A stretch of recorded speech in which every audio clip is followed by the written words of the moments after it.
Salut tout le monde, ici Abdul Malik de la chaîne Série Science. Alors aujourd'hui, on va entamer avec vous la correction de la composition du lycée Seydina Limamou Laye de l'année 2013. Et on va commencer sans plus tarder par l'exercice 1 qui comprend deux parties. La première à savoir nommer les composés suivants.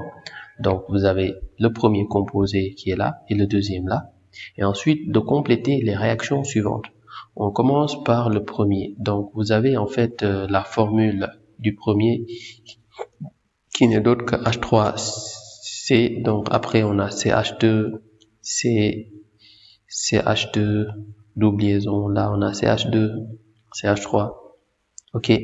Bon, maintenant, ce qu'il faut faire ici, c'est de nommer. Pour nommer, il faut toujours considérer la double ou triple liaison qui sera toujours dans la chaîne carbonée principale.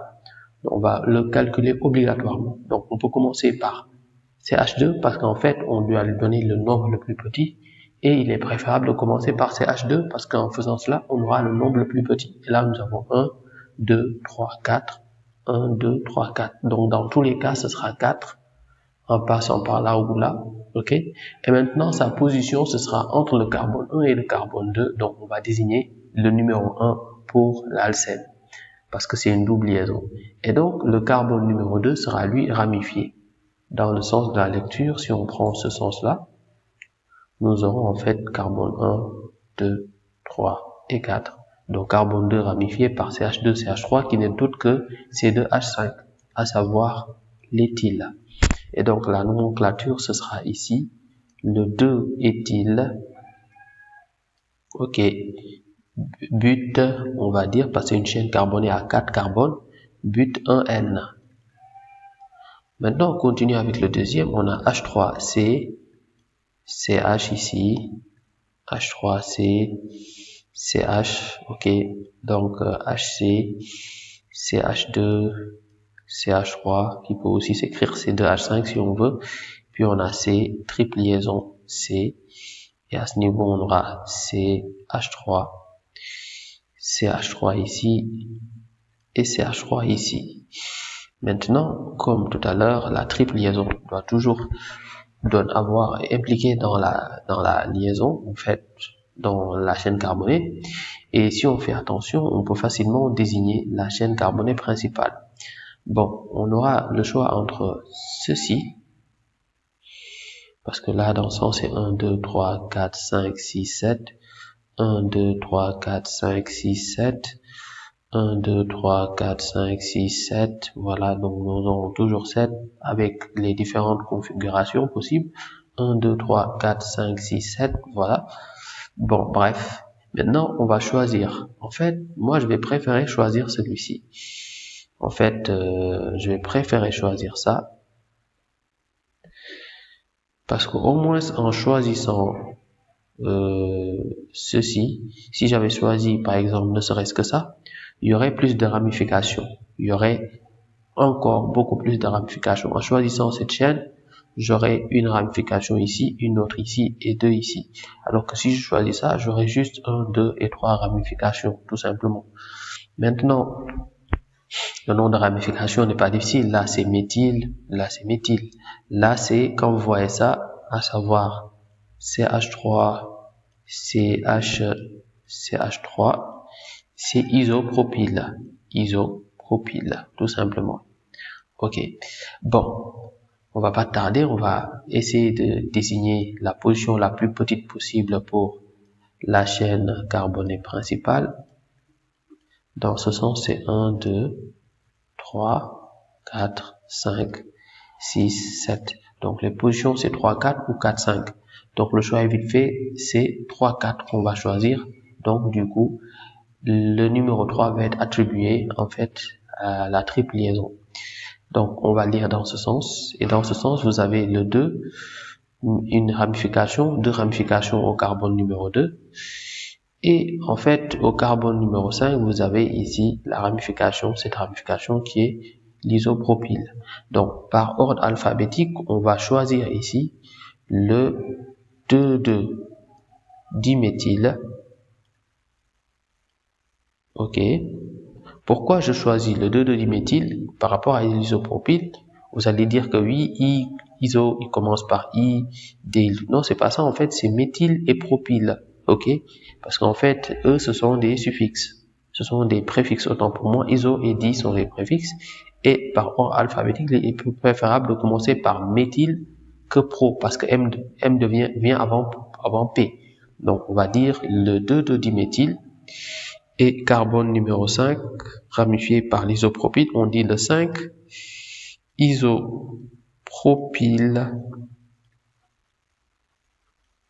5 isopropyl. Isopropyl et la chaîne comprend 7 atomes de carbone. On va dire hept et on va dire 3 in. Voilà le nom de cette hydrocarbure. Il sera question de compléter les réactions suivantes. Première réaction, c'est la réaction d'un alcène avec l'eau. Donc là, on parle de produit majoritaire. Pour ça, on va mettre en exergue la règle qu'a mis en exergue la règle de Markovnikov, qui dit que pour avoir le produit majoritaire, il suffit en fait de mettre un atome d'hydrogène sur l'atome de carbone qui est en fait le plus substitué. Bon, à ce niveau, c'est pas CH3, c'est CH2, c'est impossible, on peut avoir CH3 ici. Donc là, je vais réécrire, on aura CH3, C, double liaison, CH2, et de ce côté, on a CH3, avec ajout d'eau, ok, avec comme catalyse l'acide sulfurique. On va parler ici du produit majoritaire, donc on va prendre un des atomes d'hydrogène qu'on va mettre sur l'atome de carbone le plus substitué, c'est-à-dire qui présente le plus d'hydrogène et étant impliqué dans la double liaison, par exemple. Là, vous avez les deux atomes de carbone impliqués dans la double liaison, celui-ci et celui-ci. Il y a celui-ci qui est le plus substitué parce qu'il présente deux atomes d'hydrogène et celui-ci n'en présente pas du tout. Donc, pour avoir le produit majoritaire, il suffit de mettre l'atome d'hydrogène ici et d'autre part, on va mettre l'oxygène et l'autre atome d'hydrogène restant sur l'autre carbone ici. Donc, ce qui nous fait CH3, C, CHO, COH si on veut, ok, COH, ou bien on peut décaler le groupement hydroxyde, on peut le décaler ici. Là, ça fait COH, et là, on aura à couper la double liaison, vu qu'on va ajouter les atomes d'hydrogène et oxygène et le groupement hydroxyde. Et là, on a CH3. En bas, on aura CH3. Ok. Ce que j'ai fait, j'ai ajouté un atome d'hydrogène ici, ce qui me fait CH3. J'ai ajouté un groupement hydroxyde ici, ce qui me fait OH. Et j'ai coupé une des doubles liaisons. Donc, voici le produit majoritaire A. Maintenant, pour le deuxième cas de figure, là, nous allons faire l'hydrogénation en présence de nickel d'un alcyne. Donc, si c'est en présence de nickel d'un alcyne, pour un alcyne, l'hydrogénation va donner ici un alcane. Et pour cela, il faudra mettre 2 molécules de dihydrogène. Donc, pour compléter, on aura en fait CH3, C, triple liaison C, CH3. Et donc, on aura 2 molécules de dihydrogène parce que l'hydrogénation avec, vous aurez ici en présence de nickel, vous aurez à mettre 2 molécules de dihydrogène et vous aurez à avoir ici un alcane. Et comment ça va se faire? En fait, vous aurez 2 molécules de dihydrogène, donc vous aurez 4 hydrogènes, ok? Et donc les 4 hydrogènes, qu'est-ce qu'ils font? Il y aura 2 qui vont se poser ici et 2 ici, et en même temps, on va couper deux des liaisons. On va couper la liaison là et l'autre, et il va nous rester une seule liaison, ce qui nous permet d'avoir CH3. On ajoute 2 atomes d'hydrogène ici, ça fait CH2, et ici, on aura ici C, et également 2 atomes d'hydrogène, CH2, et à ce niveau, on a CH3. Voici ce qu'on a. Et voilà, on n'a pas demandé les noms, donc c'est bon, c'est juste ça. Maintenant, là, on va avoir pour petit c, N de CH3, CH, CH2, CH double liaison, CH2. Donc pour cela, on va, avant d'aller plus loin, je vais réécrire ça ici, N de CH3, CH double liaison, CH2, ok. Donc pour avoir ça, il faudra écrire ça de façon plus nette. Bon, je vais reprendre l'écriture. Donc, j'aurai N de CH2. En fait, c'est ça. Et là, on aura A. Parce que d'habitude, le monomère se présente sous cette forme. Donc, ici, en fait, CH, ce qui doit être associé à CH, c'est CH3. Et donc, on met CH3 ici. Voici ce qu'on a. N de ceci. Ce qui va nous donner, en fait, CH, CH2,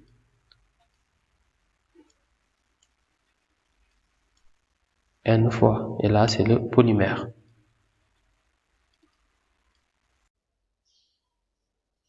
Donc, nous attaquons l'exercice 2.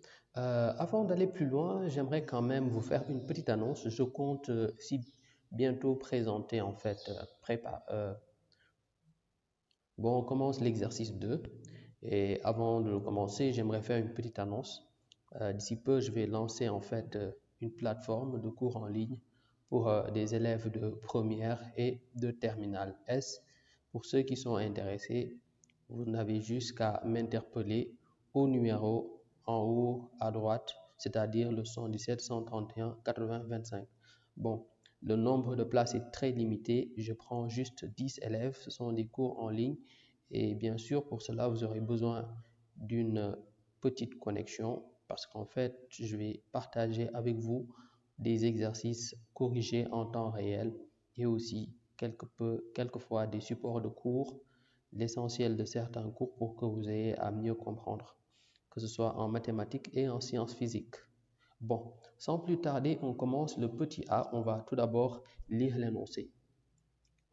Un alcène grand A de formule CnH2n et un alcène grand B de formule Cn' H2n'-2 contiennent le même nombre X d'atomes d'hydrogène. Premièrement, montrer que les formules brutes de A et de B peuvent se mettre en fonction de X respectivement sous les formes Cx sur 2 Hx et Cx plus 2 sur 2 Hx.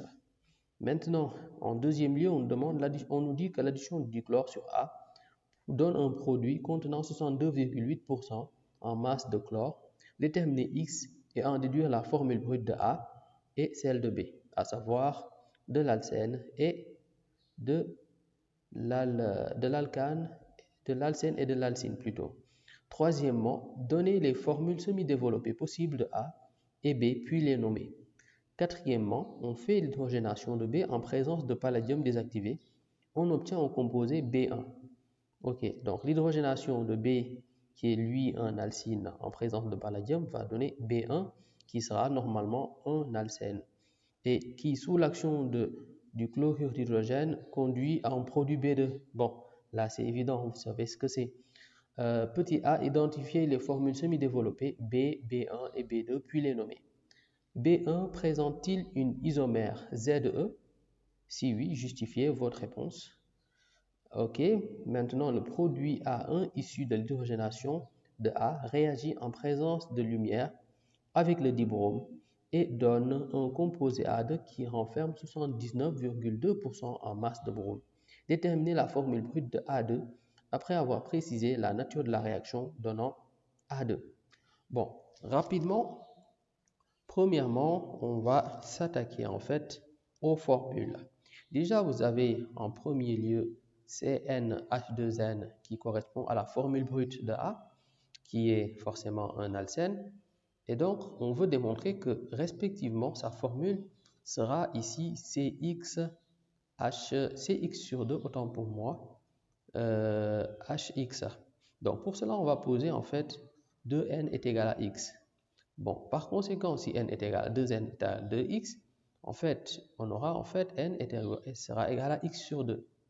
Ok, maintenant remplaçons ici n et 2n par leurs expressions. Remplaçons n par x sur 2, on aura n est égal à x sur 2. Et en fait, pour 2n, à savoir 2n ici, on remplace 2n par x, ça nous donne x. Donc là, on vient de démontrer que, en fait, CnH2n correspond à Cx sur 2 Hx. On continue. Maintenant, pour la formule brute de B.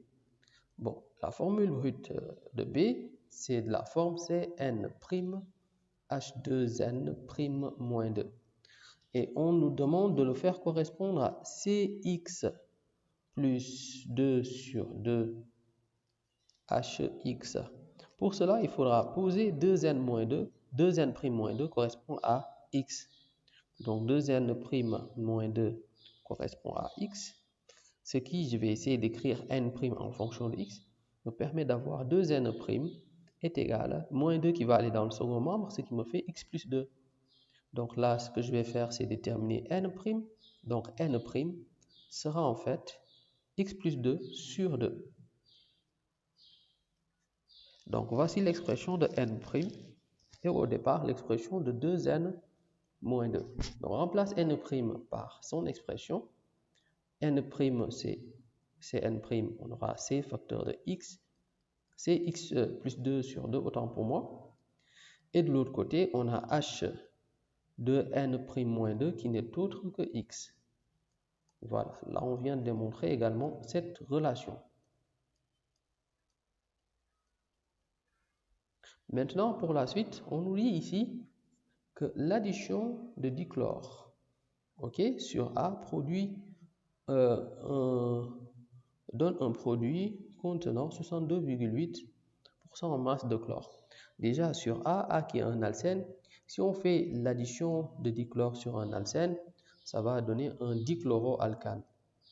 Vous aurez cette relation qui va donner ici en fait le dichloroalcane. Ce qui veut dire que en fait dans la formule brute de A, il y aura 2 atomes de chlore.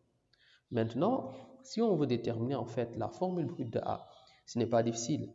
On va juste aller dans le sens que en fait la masse dans la composition de A en termes de chlore, ça correspond à 102,8%.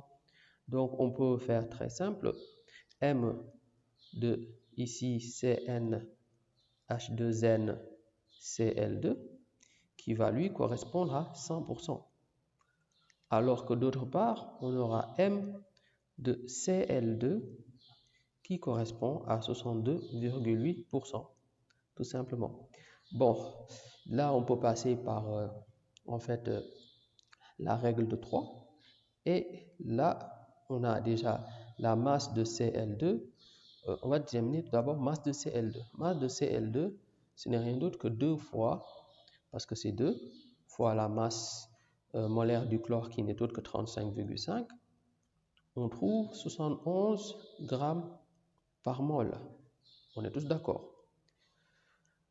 Maintenant, on va faire l'équivalence. On sait que normalement, en termes de composition centésimale, ce sera en fait, on va dire 12, ici 12n, parce que là, on peut remplacer par n si on veut. 12n sur pourcentage de C est égal à 2n sur pourcentage de H, parce qu'en fait, on a n comme coefficient. CnH2n sera égal à, en fait, ici, c'est 71, parce qu'on a déjà la masse. 71 sur pourcentage de chlore est égal à, en fait, masse de, ici, de CnH2n Cl2, parce que nous raisonnons en ce qui concerne ici le dichloroalcane sur 100%. Voilà, on peut passer par là pour déterminer. Mais bon, moi je préfère passer par la règle de 3. Et là, c'est plus rapide. Déjà, M de CnH2n Cl2, c'est celle que je dois déterminer pour pouvoir envisager de déterminer ici N. OK? Et en même temps, je pourrais envisager, après avoir déterminé N, de déterminer la formule brute de A. Donc, regardez bien, on aura à faire M de Cn H2n Cl2 fois, en faisant règle de 3, 62,8 ici correspond à masse de chlore fois 100. Et masse du chlore, c'est plutôt 71 fois 100. Et donc, masse molaire de CnH2n Cl2 sera égale à 71 fois 100 sur 102,8.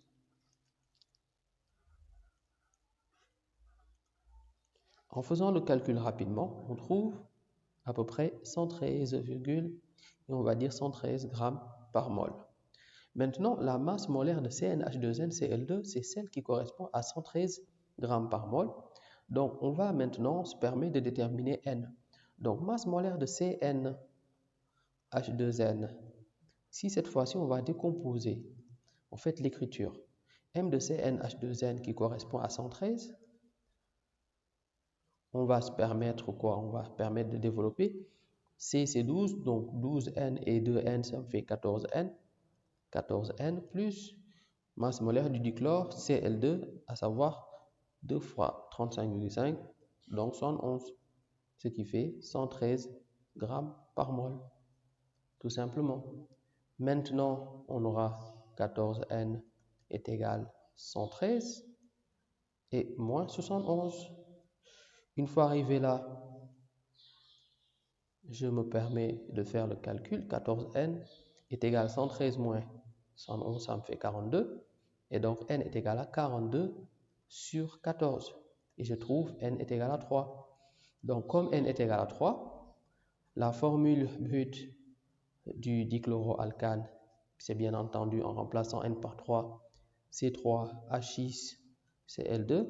Bien sûr, on ne me l'a pas demandé, mais on se souvient que la formule générale de l'alcène, au départ, c'est CnH2n, ok, qui correspond aux formules brutes de A, ok, de manière générale. Donc, formule brute de A, une fois qu'on a déterminé N, ce sera en fait C3, en remplaçant N par 3, H2 fois 3, donc C3H6, ce qui correspond aux formules brutes de A. Maintenant, quant aux formules brutes de B, on se souvient au départ que en fait, ces formules brutes de B en fonction de x, ce sera Cx sur 2 Hx. C'est ça qui correspond à la formule brute de A en fonction de x. Et pour ce qui est de la formule brute de B, ici, formule brute de B en fonction de x, c'est Cx plus 2 sur 2 Hx. Ça, je pense que tout le monde s'en souvient. Une fois qu'on a interprété cela, on va dire quoi ici? En réalité, x, il va correspondre à quoi? À 6. X, il correspond à 6. Bon, pas la peine d'aller plus loin. On va juste remplacer ici x parce que c'est le même x. On remplace x par 6. Et donc, ce qui fait, c'est, on remplace x par 6, 6 plus 2 sur 2. Et là, on a h6. Et là, ça fait 6 plus 2, 8 sur 2, ce qui fait 4. On aura ici C4, H6. C4H6, c'est le butine. Ok, au cas où on a demandé le nom, formule brute de B. Et d'autre part, formule brute de A, ce sera le propène. Ok, parce que c'est C3H6. Maintenant, on me demande en troisième lieu de donner ici toutes les formules semi-développées possibles de A et de B, puis les nommer. Bon, déjà, vous avez A, sa formule brute, quant à elle, c'est C3H6, qui est en fait le propène, et B, sa formule brute, c'est C4H6. Donc, tout d'abord, on va déterminer les formules semi-développées ici pour A. Ok, donc c'est une chaîne carbonée avec 3 carbones, donc écrit en alcène. On va mettre une double liaison ici. Donc à ce niveau, on aura CH2. Lui, il est au milieu, donc on aura CH. Et lui, il aura CH3. Maintenant, ce que vous devez savoir, c'est que la présence de double liaison peut se mettre ici ou ici. Mais peu importe là où on le met, ce sera apparemment la même chose. Il suffit juste de retourner. Vous aurez la même formule semi-développée.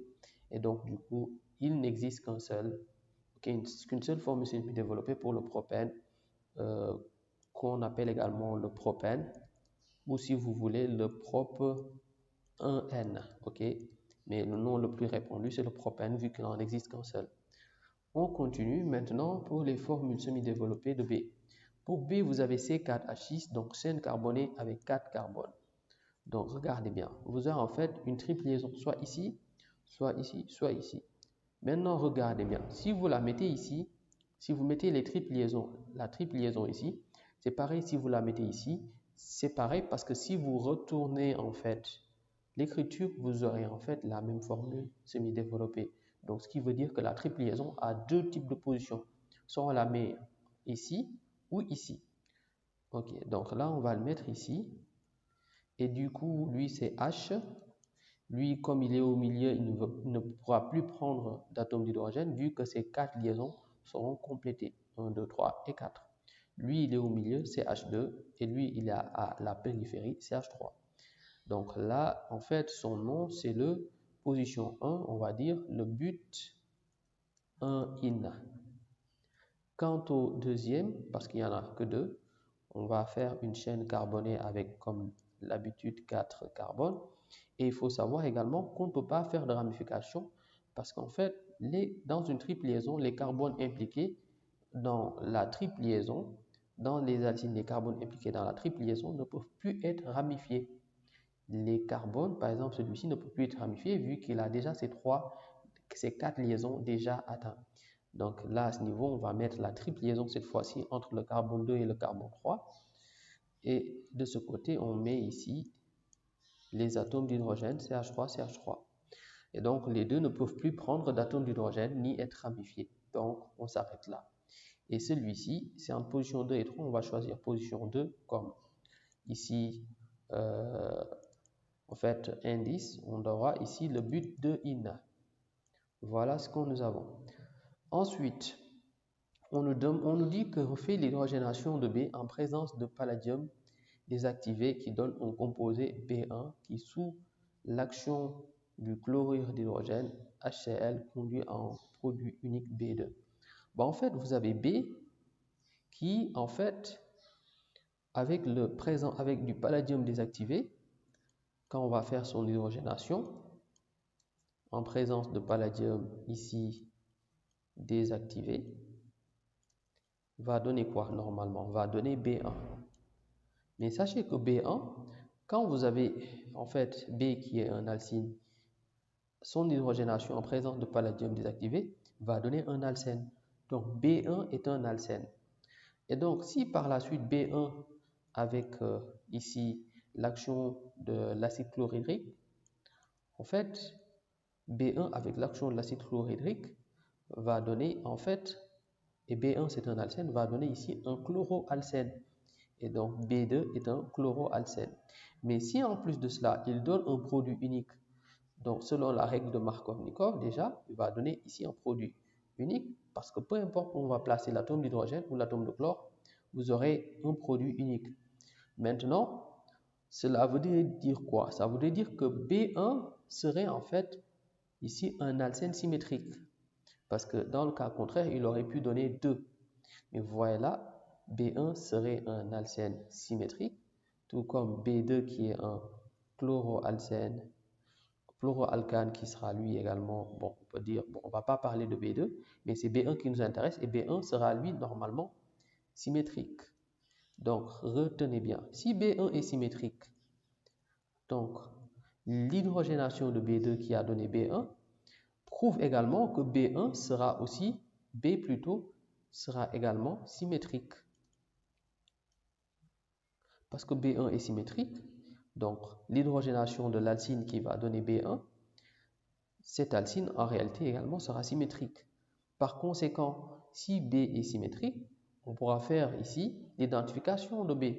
Parce que B, vous avez deux cas de figure. Vous avez soit le but 1 in ou le but 2 in.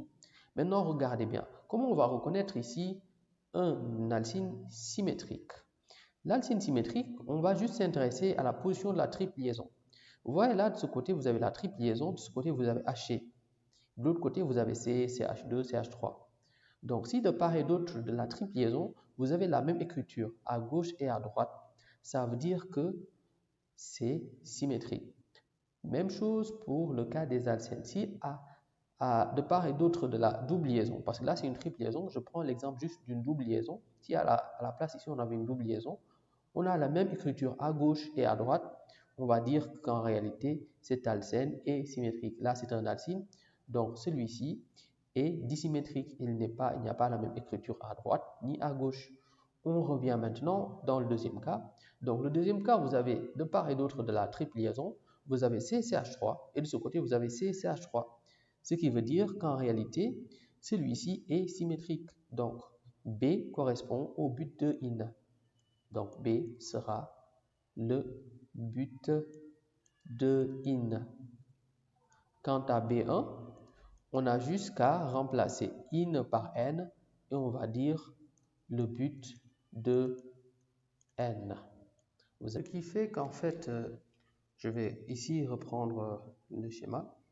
Vous avez en fait B qui est en fait l'alcyne, qui après hydrogénation avec palladium désactivé va donner l'alcène. Vous voyez l'alcène qui est là, qui n'est autre que le but de N, parce qu'en fait vous aurez à distribuer au niveau des carbones impliqués dans la triple liaison, chacun un atome d'hydrogène.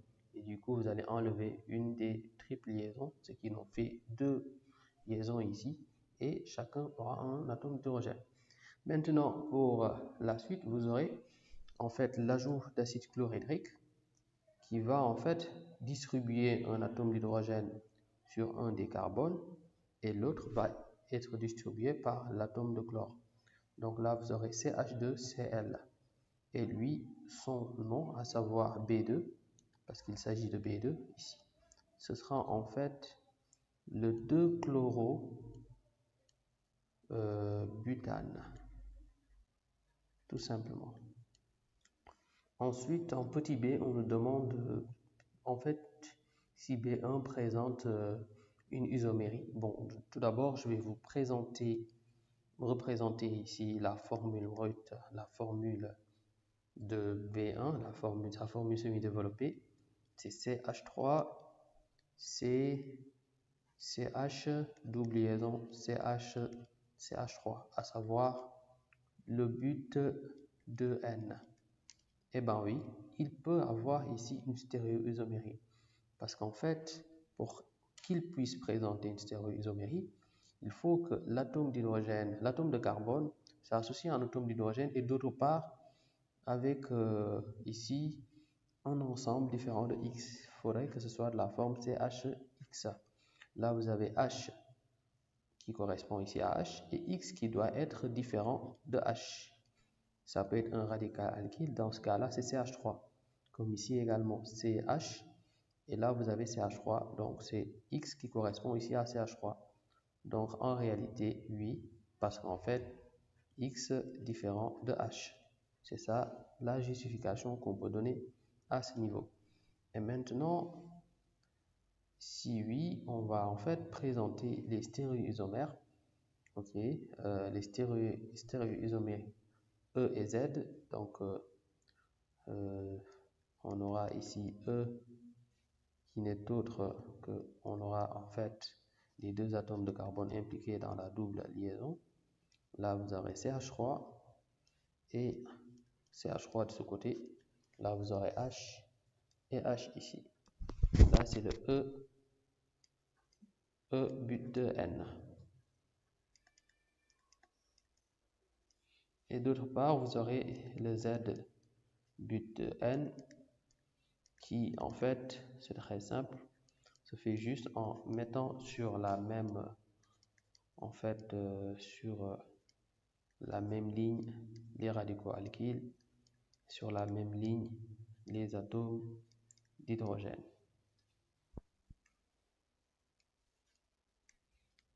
Bon, quand même, sachez une chose, il ne nous est pas demandé en fait de faire, voilà, d'écrire les formules des stéréoisomères. C'est juste moi qui me suis proposé juste de le faire.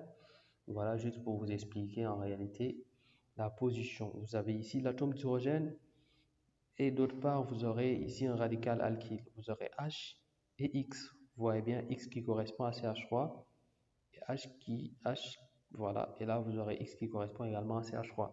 Donc, à ce niveau, vous aurez H et X ici correspond à CH3. C'est juste ça ma démonstration. En cinquième lieu, on dit que le produit A1 issu de l'hydrogénation de A.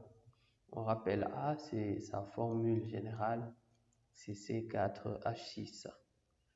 Ok, qui est lui en fait un alcyne. Autant pour moi,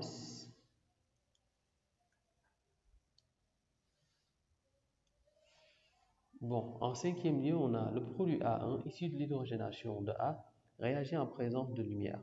Bon, A, on le rappelle, sa formule brute, c'est C3H6 et il n'existe que sur une seule forme, à savoir CH2, CH3, qui n'est autre que le propane ou le propène, si vous voulez. Donc, il va réagir en présence de lumière avec le dibrome. En fait, A1 qui est issu de A réagit en présence de lumière, l'hydrogénation de A qui va donner A1 et A1 qui va, avec le dibrome, donner un composé A2 qui, en fait, 79,2% en masse de brome. Donc, on va récapituler tout ça. Vous aurez A qui, avec par hydrogénation H2, va donner, bon, bien sûr, avec du platine comme catalyseur, c'est un alcène, qui donne ici un alcane, parce que A1 sera normalement un alcane. Vous aurez en fait A1 et qui, en réagissant avec le dibrome, avec XBr2, ok, va donner en fait A2. Donc, si on veut, on peut aller plus loin. On va dire quoi? On va réécrire sous cette forme. Ça fait C3H6, voilà, qui avec H2 donne C3H8 plus XBr2 qui va donner C3H8 moins XBrX plus XHBr. Maintenant, on va suivre attentivement ici. Ce qu'il faut savoir ici, c'est très simple. C'est que on a dit qu'à la fin, il y a 79,2% en masse de brome. On connaît déjà en fait le nombre d'atomes de carbone et le nombre d'atomes d'hydrogène. Mais arrivé là, on ne connaît pas exactement. Mais nous, ce qu'on sait, c'est que le brome, quant à lui, il correspond à 79,2% en masse.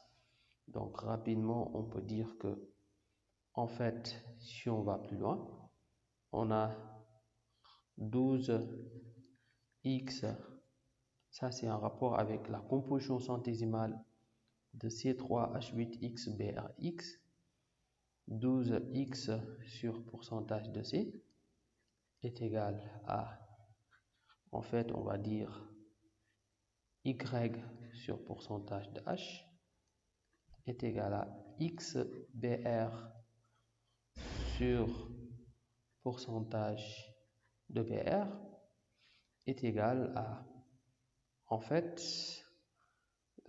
masse de A2 sur 100%. Voilà.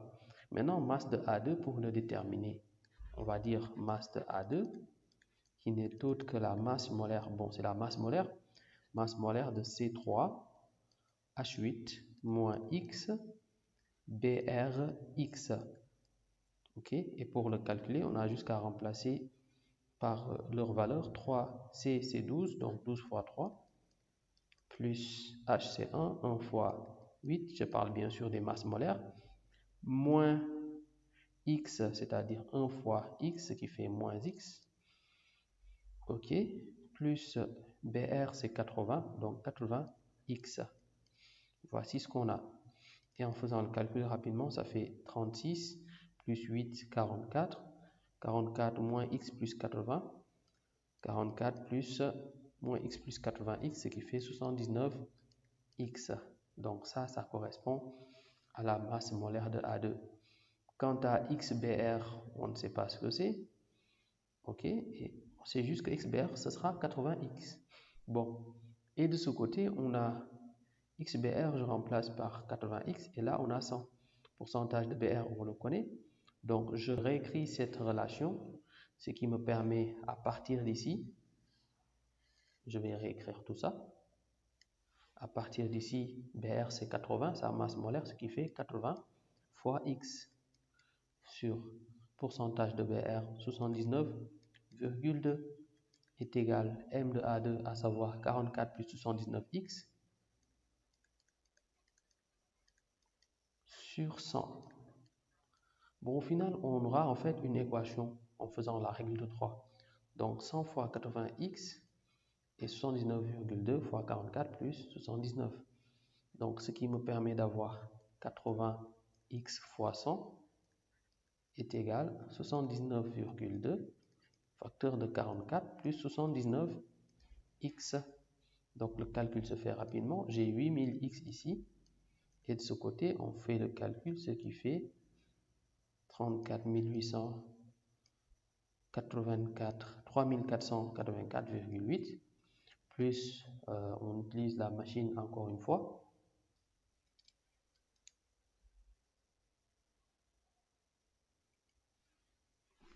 Et ce qui me fait 6256,8 et la x. Donc on va tout mettre dans le second membre, sauf bien sûr ceci, parce qu'on va mettre x dans le second membre. On aura 8000x moins 6256,8, x est égal à 3484,8. Donc le calcul se faisant, on aura en fait, avec la machine, encore une fois, 1743,2x est égal à 3484,8. Bon, arrivé là, on peut déterminer x. Et x c'est 3484,8 divisé par 1743,2. En utilisant la machine encore une fois, on trouve une valeur approximativement égale à 2. Donc x est égal à 2. On peut finalement envisager de déterminer la formule brute de A2. Donc on se souvient, A2, j'avais dit c'est C3H8 moins X BRX. Donc on n'a qu'à remplacer X par 2, ce qui fait C3H8 moins 2 BR2. 8 moins 2 c'est 6, ce qui me donne C3H6 BR2.